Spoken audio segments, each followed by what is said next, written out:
Manifesto నా దృష్టిలో it is an unsigned document between a political party and people. Unsigned document between both of us. మాటా హామీ, ఆ మాటా హామీల మీదనే ప్రజానికం వాళ్ళకి పనికొచ్చేటువంటి పార్టీలని అధికారంలో తెచ్చుకోవడం కోసం వారికి ఉన్నటువంటి ఓటు హక్కు ద్వారా వినియోగించుకునేటువంటి ఈ పరిస్థితుల్లో మేనిఫెస్టోలో ఇచ్చేటువంటి హామీలు దానికి నిధులు కూడా ఇస్తున్నారు. రేపు పొద్దున భవిష్యత్తులో వీటిపైన ప్రత్యేకంగా దృష్టి పెట్టి వాటన్నింటి కూడా దాదాపు 4 లక్షల ఎకరాలు ఖమ్మం జిల్లా ప్రజానికానికి తాగుబోతు తీసుకురావడం కోసం వాటి ద్వారా ప్రయత్నించారు. అట్లాగే ముఖ్య గురైనటువంటి గ్రామాలు మండలాలను ప్రతి సమస్య కేవలం గ్రామాల వరకే మనకు గురైనటువంటి వాటిని అందరికీ వాటర్ ఉంటాయి కాబట్టి అటు సాధ్యం చేయాలని వాళ్ళని దాంతో పాటు మండలం పూర్తిగా కూడా ఇవ్వాలని అడగటం దాని వెంటనే మేము కేంద్ర ప్రభుత్వం తీసుకొచ్చి మండలాలు ఇవ్వడానికి మేము ఎన్నికలకు ఒప్పుకోవాలి కింద ఆ రకంగానే క్యాబినెట్ లో అమెండ్మెంట్ పెట్టించి అంశం కొన్ని రాజకీయ పార్టీలకు సంబంధించిన నిర్దిష్టమైనటువంటి అంశం, వ్యక్తులకు సంబంధించినటువంటి అంశం కాదు. ఈ ప్రజాస్వామ్య ప్రక్రియలో వ్యవస్థలుగా పార్టీలుగా తీసుకున్నటువంటి నిర్ణయాలకి అన్నిటికీ కట్టుబడి ఉంటాం. అయినా మీరు అడిగినటువంటి మొదటి ప్రశ్న ఊహాజనితమైనటువంటి ప్రశ్న.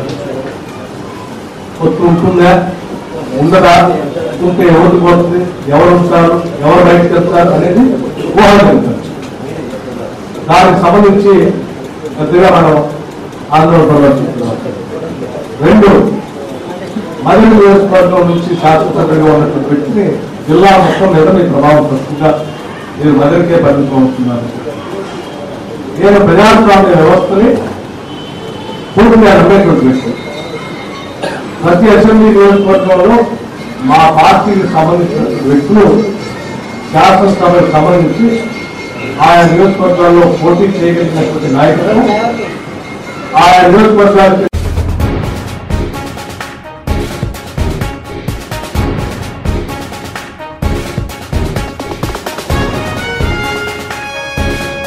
బాధ పెట్టినారని చెప్తా ఉన్నారు. తెలంగాణ ప్రజలు ఆత్మహత్యలు చేసుకున్నాడు. తెలంగాణకు సంబంధించి డిమాండ్ ఇంత పెద్ద ఉద్యమం జరిగినాడు. ఈ ప్రజాస్వామిక వాది ఎక్కడ పోయినాడు? ఈ ప్రజాస్వామిక ఆనాడు ప్రజాస్వామ్యం కనవలేదా? తెలంగాణ రాష్ట్ర గొంతు ఉత్తుకొని ఉద్యమం చేస్తానంటే తెలంగాణ కావాలని అడిగే సందర్భంలో ఈయన హృదయం ఆనాడు హృదయం కాదా అనేటువంటి మాటను అడుగుతా ఉన్నాం. ఈరోజు ఈయనకి ఎజెండా లేదట. ఎజెండా లేని రాజకీయ పార్టీ ప్రధానమంత్రిగా మోడీని చూడాలంటా ఉన్నాడు. ఎజెండానే లేదు. ఈయన ఇజం మొత్తం ప్రజల ఇజం కావాలంటా ఉన్నాడు. నేను అడుగుతా ఉన్నా, ఈరోజు ఓట్లు సీట్లు అధికారం కానప్పుడు రాజకీయ పార్టీలను 3 సార్లు పిలిచి సమావేశం ఏర్పరిచిన సంగతిని కూడా ఈ సందర్భంగా జ్ఞాపకం చేస్తా ఉన్నాం. ఇది 3 సార్ల రాజకీయ పార్టీల అభిప్రాయం చెప్పి వాళ్ళ అభిప్రాయాన్ని మార్చుకోవడం అడ్డగోలుతున్నామా? వాళ్ళందరి అభిప్రాయాలకు అనుగుణంగా తెలంగాణ ప్రజల గురించి మాట్లాడిన వ్యక్తివి. ఈరోజు అవినీతి గురించి మాట్లాడుతూ ఉన్నావు. అవినీతి అధికారులను అవినీతి అరికట్టంగా బదిలీలు చేస్తానంటున్నావు. ఆ వ్యవస్థ గురించి కూడా అధికారులను బదిలీ అనేటువంటిది ఆ ఉద్యోగ ప్రస్థానంలో సర్వసాధారణమైన మాట కూడా తెలియకుండా మాట్లాడుతున్నటువంటి పరిస్థితుల్లో నీతి గురించి అన్నిటికంటే ఎక్కువగా నీతి గురించి మాట్లాడుతూ ఉన్నాడు. నేను ఒకటే డిమాండ్ చేస్తూ ఉన్నాను, పవన్ కళ్యాణ్ గారు ఇప్పటివరకు మీరు నటించిన సినిమాల్లో తీసుకున్న రెమ్యునరేషన్ ఎంత? వైట్ మనీగా, బ్లాక్ మనీగా?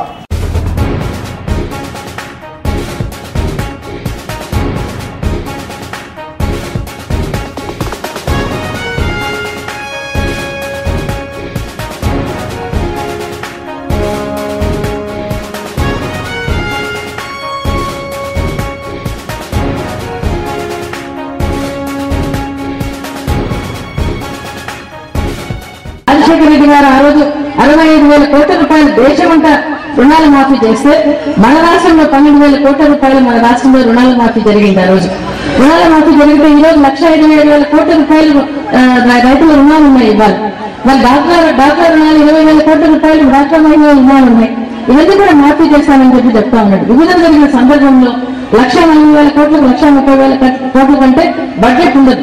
మరి బడ్జెట్ అంతా దీనికే పెట్టాడా లేకపోతే ఏం చేస్తాడో అది కాకుండా కేంద్ర ప్రభుత్వం మన అప్పులు తీర్చాలంటే కేంద్ర ప్రభుత్వం నిర్ణయం తీసుకోవాలి. మరి ఏ కేంద్ర ప్రభుత్వంతో మాట్లాడినాడు, ఎవరితో మాట్లాడినాడు, ఎందుకు మనల్ని అబద్ధాలని చెప్తా ఉన్నాడు మరి ఆయనకి తెలియాలి. మరి ఈ రోజు ఇంటికి ఉద్యోగం ఇస్తామని చెప్పి చెప్తా ఉన్నాడు. 3,000 కోట్ల ఇల్లు ఉన్నాయి ఆంధ్రప్రదేశ్ లో ఇవ్వాలి. ఇంటికి ఉద్యోగం ఇచ్చే మనిషి నా చంద్రబాబు నాయుడు గారు ఎప్పుడైనా ఉద్యోగాలు ఇచ్చారా? ఆ రోజు చంద్రబాబు నాయుడు గారు చెప్పారు మరి ప్రభుత్వం ఉద్యోగాలు ఇస్తే ప్రభుత్వానికి నష్టమట. ఉద్యోగస్తులందరూ 60-70% అవినీతి పరులట. పచ్చకామల వల్ల పచ్చగా కనిపిస్తారట. ఆయన అవినీతి పరుడు, ఉద్యోగస్తులందరూ అవినీతి పరులేనట. ఎవరి కాలాలు వాళ్ళే పెట్టుకోవాలట. ప్రభుత్వం ఎందుకు అని అడుగుతుంది. ప్రజలతో పాలన తీసుకొచ్చాడు. మరి విద్యార్థులతో పలువు కార పద్ధతి సమాధానం చేయమని చెప్పి విద్యార్థులను వాడుకున్నాడు. అదేవిధంగా ఆఫీసర్లందరినీ రోడ్ల మీద ఐఏఎస్ ఆఫీసర్లందరినీ రోడ్లు పశువుమని చెప్పాడు. ఈ విధంగా అన్ని కూడా ఏలైన కుంభకోణమైనా, మధ్య కుంభకోణమైనా, పెళ్లి కుంభకోణమైనా, నకిలీ స్టాంపుల కుంభకోణమైనా అన్ని కుంభకోణాలే. ఐఎన్టీలో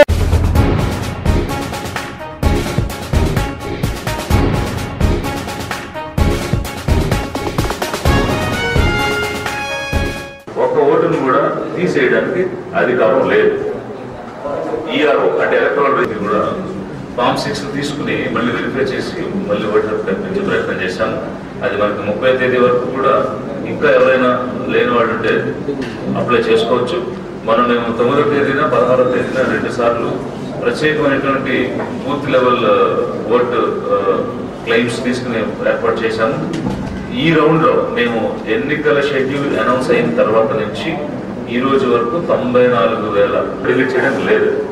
ఎలక్షన్ కమిషన్ పంపించి పర్మిషన్ తీసుకుని డిలీట్ చేయడం.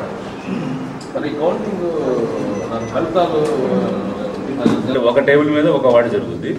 నెంబర్ ఆఫ్ బూత్స్ ఎక్కువ ఉంటే సెకండ్ రౌండ్, థర్డ్ రౌండ్ అదే టేబుల్ మీద జరుగుతుంది. ఎందుకంటే ఆ పోలింగ్ ఏజెంట్స్ ఇచ్చినాం.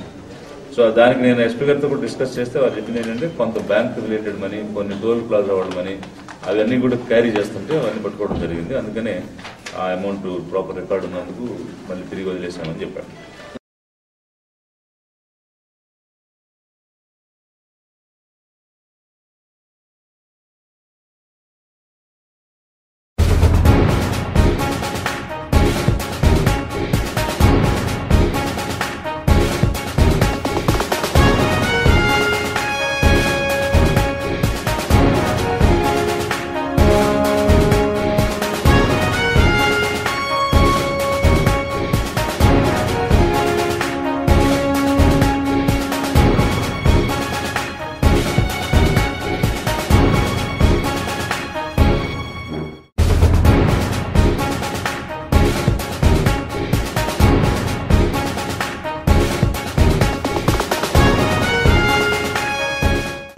ఏమాత్రం పట్టించుకోకుండా తెలుగు జాతికి తీరని అవమానము, అపచారము చేసింది.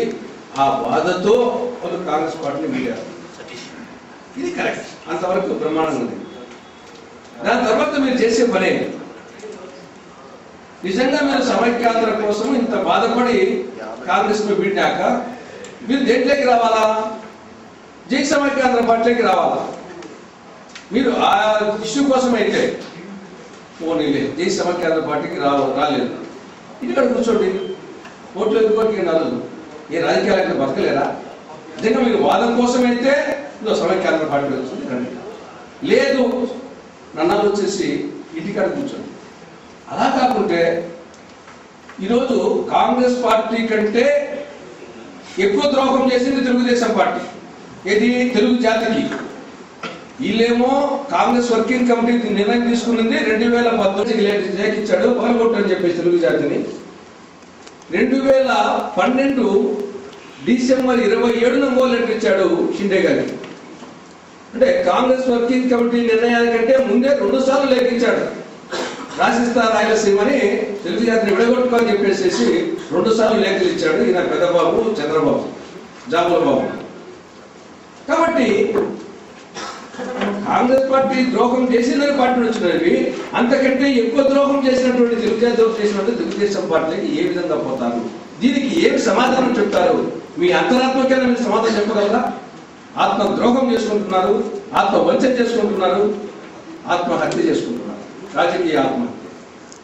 అదేవిధంగా జగన్ పార్టీ వాళ్ళు కూడా కొందరు ఆయన ప్లీనరీలోనే 2011 ప్లీనరీలోనే ఇచ్చేసేయండి, తెలంగాణ రాష్ట్రాన్ని విభజించండి అని 2011 ప్లీనరీలో చెప్పాడు.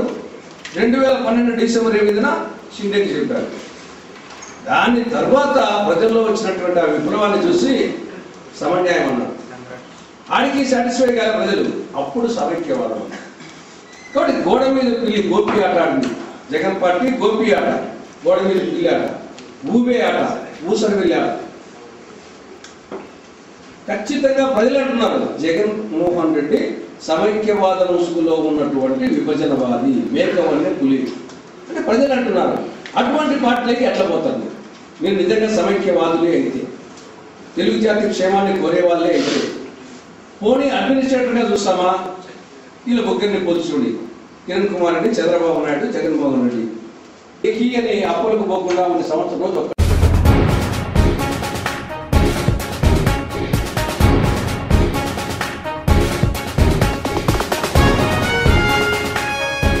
కామెంట్ చేస్తున్నారు. వ్యక్తుల గురించి, రాజకీయాల గురించి చాలా చర్చ నడుస్తూ ఉంది. అవి పర్సనల్గా ఎవరైనా వాళ్ళ అభిప్రాయాలుగా తీసుకుని వదిలేస్తూ ఉంటాం. సరే, రాజకీయాల్లోకి వచ్చేసరికి నిన్నో ఇవాళ ప్రముఖ సినిమా దర్శకుడు రామ్ గోపాల్ వర్మ చిరంజీవి గారు మీద ఒక ట్వీట్ చేశాడు. సో మామూలుగా అయితే మేము అతనేమి ప్రతిపక్ష పార్టీ నాయకుడు కాదు కనుక అతని మీద వ్యాఖ్యానించకూడదని అనుకుంటాం. లేదు, అతను కాంగ్రెస్ పార్టీ మీద తన అభిప్రాయం చెప్పుంటే కూడా రాజకీయంగానే దాన్ని ఆన్సర్ చేస్తాం. ఆయన వ్యక్తులుగా టార్గెట్ చేసి వ్యక్తిగతంగా చిరంజీవి గారు మీద, చిరంజీవి గారిని సాగనంపండి, ఆంధ్రప్రదేశ్ని కాపాడండి అనేటువంటి అర్థంలో ట్వీట్ చేశాడు. నేను సూటిగా అడుగుతున్నా, రామ్ గోపాల్ వర్మ గారు చాలా కాలంగా మీ సినిమాలు చూసి ఎంతో మంచి దర్శకుడిగా ఆయనకి చాలా ప్రాముఖ్యం ఉంది. నేను కూడా పర్సనల్గా ఆయన అభిమానిస్తాను. చాలా కాలం నుంచి ఆయన సినిమాలు 3% మధ్యతరగతి స్థాయికి తీసుకువెళ్లాలనేటువంటి ఒక దృఢ సంకల్పంతో మరి ఇది చేయటం జరిగింది. అదేవిధంగా 2004 నుంచి 2010 వరకు కూడా మేము మేనిఫెస్టోలో మేము పెట్టినటువంటి అనేకమైనటువంటి విప్లవాత్మకమైనటువంటి మార్పులు తీసుకురావడంలో దోహదపడినటువంటి సమాచార హక్కు కావచ్చు, విద్యా హక్కు కావచ్చు, అదేవిధంగా జాతీయ ఉపాధి హామీ పథకం లాంటి అనేకమైనటువంటి పొందుపరచడం ద్వారా ఎవరూ కూడా ఆకలితో అలమటించాల్సినటువంటి ఆవశ్యకత లేకుండా అందరికీ కూడా పని కల్పించాలనేటువంటి ఉద్దేశంతో వారికి సరైనటువంటి వేతనాలు కూడా ఇవ్వటం ద్వారా వారి ఆర్థిక స్వావలంబనకు మరి కృషి చేసింది కాంగ్రెస్ పార్టీ అనేటువంటిది నేను ప్రత్యేకంగా చెప్పాల్సినటువంటి అవసరం లేదు. మరొక విషయం ఏమిటంటే దీంట్లో పొందుపరిచింది వైద్య సేవా హక్కు కానీ, స్వగృహ హక్కు కానీ, సామాజిక భద్రతా హక్కు కానీ, వీటిని కూడా దీంట్లో పొందుపరచడం ద్వారా రాబోయేటువంటి రోజులలో ఈ దేశ ప్రజానీకానికి అందరికీ కూడా మరి వీటి మీద ప్రతి వాడికి కూడా నివసించడానికి ఒక ఇల్లు కావాలి, ఇబ్బంది లేనటువంటి విధంగా వైద్యం తన హక్కుగా భావించాలి, అదేవిధంగా సామాజిక భద్రత కూడా కావాలనేటువంటి ఉద్దేశంతోనే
ఈరోజు ఇక్కడ మేము విధ్వంసం చేస్తున్నాము. దీనికి మా deputy commissioner of excise Ongole వారి ఆదేశాల మేరకు దీన్ని డిస్ట్రాయ్ చేస్తున్నాము. ఈ మొత్తం 3 కేసులు ఇవి. ఈ 3 క్రైమ్ నెంబర్లో దాదాపు 645 బాక్సుల్ని మేము స్వాధీనం చేసుకున్నాము. ఈ 645 బాక్సులు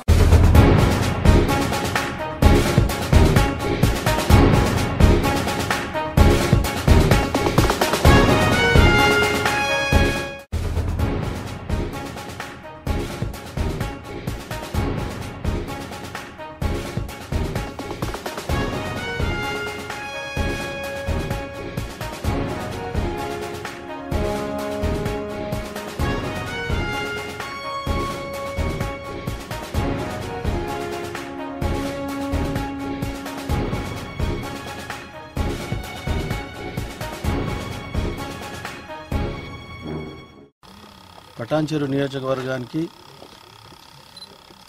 మూలస్తంభం లేక కొత్తపల్లి గ్రామం ఈశాన్యం నుంచి ఈరోజు ఎంపీటీసీ జెడ్పీటీసీ ప్రచారాన్ని డోర్ టు డోరు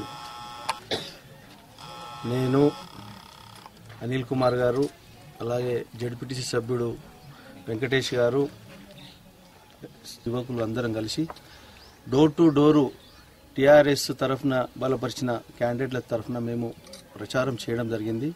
ఈ ప్రచారంలో భాగంగా చాలామంది యువకులు, మహిళలు చాలా స్పందించి తప్పకుండా మేము తెలంగాణ తెచ్చిన కేసీఆర్కు ఈ పటాన్చెరు నియోజకవర్గం నుంచి కొత్తపల్లి ఎంపీటీసీ మెంబర్ గిఫ్ట్గా ఇస్తామని చెప్పి వాళ్ళు చెప్పడం జరుగుతూ ఉన్నది. కాబట్టి ఇక్కడ అగ్రికల్చర్ కార్మికులు కానీ చాలామంది ఉన్నారు. వారితో స్పందన చూస్తూ ఉంటే రాబో కాలంలో ఇక్కడ ఎమ్మెల్యే కానీ ఎంపీ కానీ పటాన్చెరు నియోజకవర్గం చాలా బ్రహ్మాండమైన మెజారిటీతో గెలిపిస్తామని చెప్పి వారు హామీ ఇచ్చి వారు మా ఎంబడి వెంటనే ఉండి వారి గిట్ట డోర్ టు డోర్ తిరగడం జరుగుతూ ఉన్నది. వారికి నేను ప్రత్యేకంగా ధన్యవాదాలు చెప్తా ఉన్నా. అదే మాదిరిగా ఈరోజు మంచి నవమి, బ్రహ్మాండమైన రోజు, దశమి రోజు. ఈరోజు అది భగవంతుడు మాకు ఈ రోజు నుంచి మీరు స్టార్ట్ చేయమని చెప్పి మాకు ఆ విధంగా సూచనలు సలహాలు ఇచ్చి మమ్మల్ని మీ దగ్గరికి పంపి మంచి ప్రచారాన్ని జరిపిన ప్రజల ఈరోజు కొత్తపల్లి నుండి మరి ఇంటింటికి ప్రచారం చేయడం జరుగుతుంది. మరి అక్కడ ఎంపీటీసీ అభ్యర్థిని, జెడ్పీటీసీ అభ్యర్థిని గెలిపించాలని చెప్పేసి మద్దతుగా ఈరోజు మైపాల్ రెడ్డి గారు, పెద్దలు అట్లాగే గాలి అనిల్ కుమార్ గారు మరి వాళ్ళిద్దరి ఆధ్వర్యంలో ఈరోజు ప్రారంభించడం జరిగింది. ప్రజల నుంచి మంచి రెస్పాన్స్ వస్తుంది. ఎందుకంటే కేసీఆర్ గారు 13 సంవత్సరాలు పోరాటం చేసి ఇలా తెలంగాణ సాధించిన ఘనత అది కేసీఆర్కే దక్కుతుంది.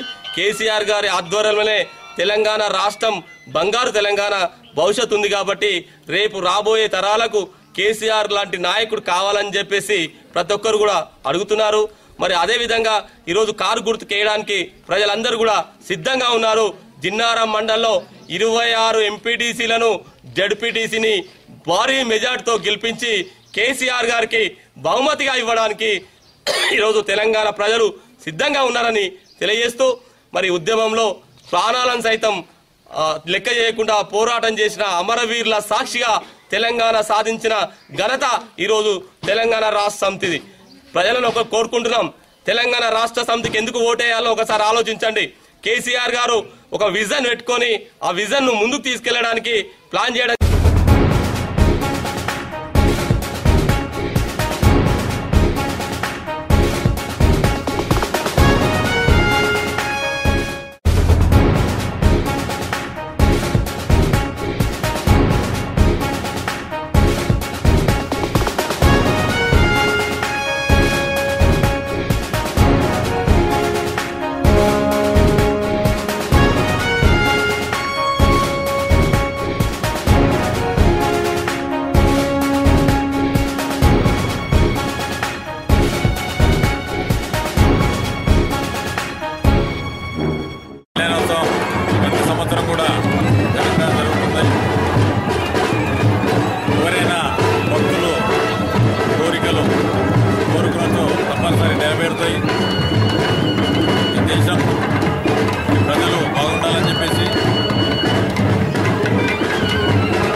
కోరిన కోరికలు కూడా